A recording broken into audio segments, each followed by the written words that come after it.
हमारी मुख्यमंत्री जी ने कहा था कि इस बार दिल्ली को बिना पटाखों के दिवाली नहीं मनाने देंगे। अब बिना किसी टेंशन के, बिना किसी चिंता के सभी हम जो है ग्रीन पटाखे जलाएंगे और अपनी दिवाली को और भी सुंदर मनाएंगे। आज ये साबित हो गया कि केजरीवाल सरकार जानबूझकर हिंदुओं के त्योहारों पर बैन लगाने का पाप करती थी। सरकार बदली है और सरकार बदलते ही दिवाली पर बैन लगना बंद हो गया है। ग्रीन क्रैकर वाली दिवाली वैसी ही दिवाली जैसी परंपरागत तरीके से हमेशा मनाते थे। मैं सभी दिल्ली वासियों को बहुत बहुत बधाई देता हूं इस बात के लिए कि आपने दिल्ली में अच्छी सरकार चुनी और ये हमारी सरकार के प्रयास सफल हुए।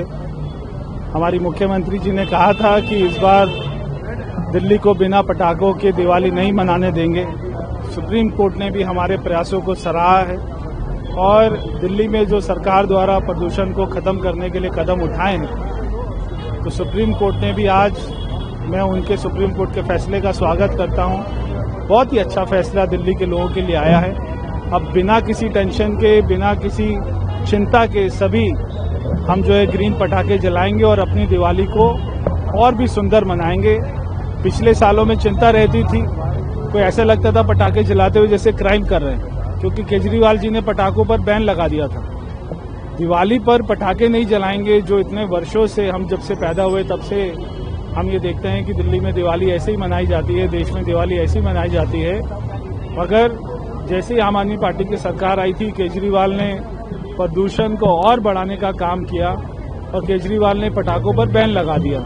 सुप्रीम कोर्ट के फैसले का मैं बहुत बहुत स्वागत करता हूं, दिल्ली वासियों को बधाई देता हूं। ये काम पिछली सरकार भी कर सकती थी। आज ये साबित हो गया कि केजरीवाल सरकार जानबूझकर हिंदुओं के त्योहारों पर बैन लगाने का पाप करती थी। पहली बार सरकार बदली है और सरकार बदलते ही दिवाली पर बैन लगना बंद हो गया है। ग्रीन क्रैकर वाली दिवाली वैसी ही दिवाली जैसी परंपरागत तरीके से हमेशा मनाते थे, जैसी पूरा देश मनाता है, जैसी पूरी दुनिया मनाती है, वैसी ही दिवाली मनाने का अधिकार इस बार दिल्ली वालों को भी मिला है। स्वागत योग्य निर्णय है उच्चतम न्यायालय का और मुख्यमंत्री जी का बहुत बहुत आभार। तो आज सुबह सुप्रीम कोर्ट ने अपना एक इंटरिम डिसीजन दिया है in the MC Mehta matter, जिसमें ग्रीन क्रैकर्स की सेल अलाउ करी है दिल्ली NCR में।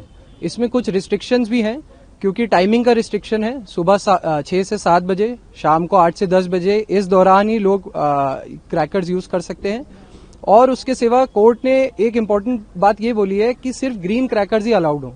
जो ग्रीन क्रैकर्स हैं, ये कॉन्सेप्ट आज से 7 साल पहले अर्जुन गोपाल केस में डेवलप हुआ था under the Union of India. उनका एक एक्सपर्ट डिपार्टमेंट है which is NEERI, National Environmental Engineering Research Institute. जो ग्रीन क्रैकर्स हैं, इनमें एमिशन जो लेवल्स हैं वो बहुत कम होते हैं, जो सुप्रीम कोर्ट ने भी नोट किया। These are all NEERI certified and approved. और जो सेलर्स भी हैं, बिकॉज हमारे यहाँ एक ये प्रॉब्लम है कि बहुत सारे अनअप्रूव्ड सेलर्स भी हैं who are not regulated under law. तो कोर्ट ने कहा है जो PESO approved and NEERI approved sellers हैं, मैन्युफैक्चरर्स हैं, सिर्फ वो ही अब इस इंडस्ट्री में ऑपरेट करेंगे और सिर्फ ग्रीन क्रैकर्स का ही सेल होगा। एक और इम्पोर्टेंट बात, कोर्ट ने एक बहुत ही बैलेंस्ड अप्रोच लिया है, क्योंकि दिल्ली NCR में प्रदूषण की मात्रा बहुत ज्यादा रहती है। तो कोर्ट ने जो दिल्ली NCR में लोग रह रहे हैं, उनका right to health and right to breathe in clean air, and at the same time जो इंडस्ट्री के लोग हैं, देयर राइट टू लाइवलीहुड, इन दोनों चीजों को बैलेंस किया है। क्योंकि सिर्फ और सिर्फ दिल्ली NCR में इस फायर क्रैकर इंडस्ट्री में कम से कम 5 लाख परिवार डिपेंडेंट है। ऑल इंडिया की अगर हम बात करें तो 20 लाख से ज्यादा फैमिलीज डिपेंडेंट है।